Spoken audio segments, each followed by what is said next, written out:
किसी जवान ने मुझे अपना वाक़या सुनाया। वाक़या सैयदा से मंसूब है। अपने दिलों को तैयार करिए इस वाक़ये को सुन के कि जब तू उसकी इज्जत करता है, ये इज्जत वही कर सकता है जिसके वजूद में कंट्रोल हो। मौला के हाथ जब बांधे गए थे, अबू जर ने दिफा में तलवार निकाली, तभी अबू जर को मदीने से निकाल दिया गया था।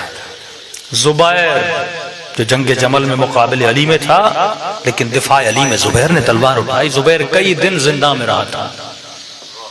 जो ईमान की आला तरीन मंजिल पर था सलमान, उसने तलवार नहीं उठाई थी। अबू जर ने गुस्सा किया, सलमान डर गया। 24 घंटे अली के कसीदे पढ़ने वाले, आज अली के हाथों में रस्सियां है, तू डर गया है। आज कहा जाता है ना बड़े बड़े उलमा को, ये डर गए हैं कि सलमान तू डर गया है, तुझे अली से मोहब्बत नहीं है, कोई जज्बा ही नहीं है। सलमान ने कहा, मेरी का अबू जर ये बता, तू ज्यादा बहादुर है या अली ज्यादा बहादुर है? ये कोई उलमा को सिखाए कि आप लोग डर गए हो? जिनके पास फौजें भी हों, जिनके पास हुकूमतें भी हों, क्या वो हो सकता है वो डरें? का तू ज्यादा बहादुर है अली का अली ज्यादा बहादुर है? कहा कि अबू जर तू थोड़ा अली से आगे चल रहा है। इमाम की ताअत है कि मौला के पीछे चला जाए। मेरी निगाहें अली के हाथों पर हैं। अगर अली तलवार उठाएंगे तो सलमान तलवार उठाएगा। ये कंट्रोल जिस इंसान के वजूद में हो कि इमाम से पहले आगे न बढ़ जाए, जज्बाती न बन जाए। ये जवान कहता है कि मौलाना मेरा वाक़या लोगों को बताइए। कहता है मैं बहुत बदकार था, कोई ऐसा गुनाह नहीं जो मैंने नहीं किया। कहता मौलवी साहब मेरे छोटे से छोटा गुनाह यह था कि मैं अपनी मां को मारता था, लेकिन जब पलटते हो ना वो सीने से लगाते हैं। जब तक जिंदा हो पलटो, सोचो कि जिंदगी में तुमने किया क्या। ये 20, 30, 40 साल की जिंदगी, जिस जगह पे बैठे हो कई कब्रें यहां मौजूद हैं। कभी ये भी जमीन के ऊपर थे, लेकिन आज जमीनों के अंदर रहे। करते वही हो जो यहां पे कमा कर जाते हो, अक्ल बना के जाते हो। कहते मौलाना साहब मुहर्रम का महीना शुरू हो गया, मुहर्रम में भी गुनाह करता था। माँ बाप से जुदा कहीं पे घर बनाया था, वहीं पे अकेला रहता था, सिंगल जिंदगी गुजर। दोस्त आते थे, सब आते थे वहां पे, ऐश इशरत अय्याशियां का। 8 मुहर्रम की रात आई, एक दोस्त भी मेरे पास नहीं आया। दोस्तों को फोन किया, क्यों नहीं आ रहे? इसका नाम रजा था। क्यों नहीं आ रहे रजा?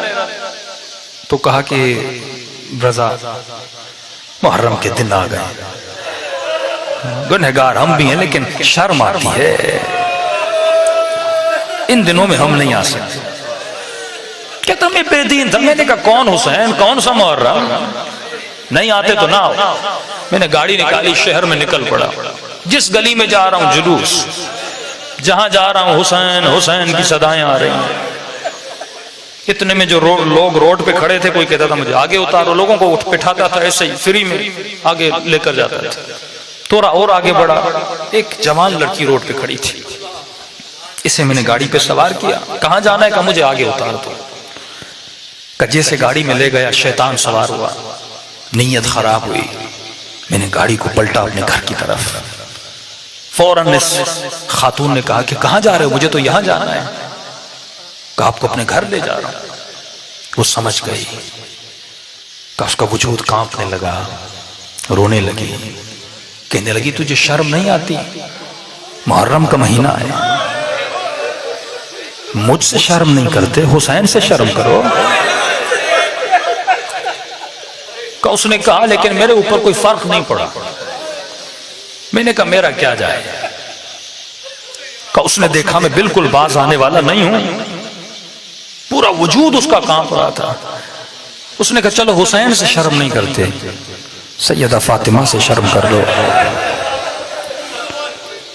मैंने कहा क्यों? अगर हुसैन से शर्म करनी होती हुसैन से करता, सैयदा से क्यों शर्म करूं? कहा क्योंकि मैं सैयदजादी हूं, उसी बीबी की बेटी हूं। अगर तू आज मेरी बात को मान ले, मैं दुआ करूंगी अम्मा जहरा तुझे अजर देंगी। कहते जब बीबी का नाम लिया, कहा मैं सैयद ज़ादी हूं, मेरा वजूद कांप गया। मैंने कहा बताओ कहां जाना है? मैंने कहा इमाम बारगाह जा रही हूं, मुझे उतार दो। का मैंने उसको इमाम बारगाह के दरवाजे पे उतारा। उतरने के बाद कहा अम्मा जहरा तुझे अजर देगी। कब पता नहीं उसके जुमले ऐसे थे, उसकी दुआ में अजीब सा असर था। उसी मोहल्ले से थोड़ा दूर मेरा घर था, मैं अपने घर चला गया। घर जैसे गया, माँ बाप के घर गया, माँ बाप घर में नहीं थे, शायद मजलिस पे गए हुए थे। घर के लॉन में बैठा, टीवी सामने था, मैंने टीवी खोला और जब टीवी खोला तो क्या देखा, टीवी पर बैनुल हरमैन को दिखाया जा रहा था। आका हुसैन का रोजा, हजरत अब्बास का रोजा। इतने दिनों के बाद मैंने ये मंजर देखा और जैसे देखा तो न चाहते हुए आंखों से आंसू बह रहे थे। ऐसे लग रहा था मेरे दिल में अजीब सा इनकलाब आ गया है। फिर मैंने टीवी के चैनल को चेंज किया। एक मर्तबा मैंने टूटी हुई कब्र जन्नतुल बकी में देखी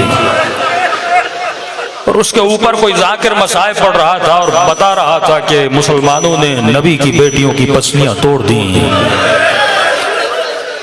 कहा मैं इतना रोया, मैं इतना रोया। मैं जब रो रहा था मुझे अपने गुनाह याद आ रहे थे कि कभी ये गुनाह किया, कभी माँ को मारा था, कभी बाप को मारा था और खुदा को कह रहा था खुदाया तुझे इसी बीवी का वास्ता मुझे बख्श दे, आज के बाद मैं कोई गुनाह नहीं करूंगा। अजीब सा इनकलाब आ गया।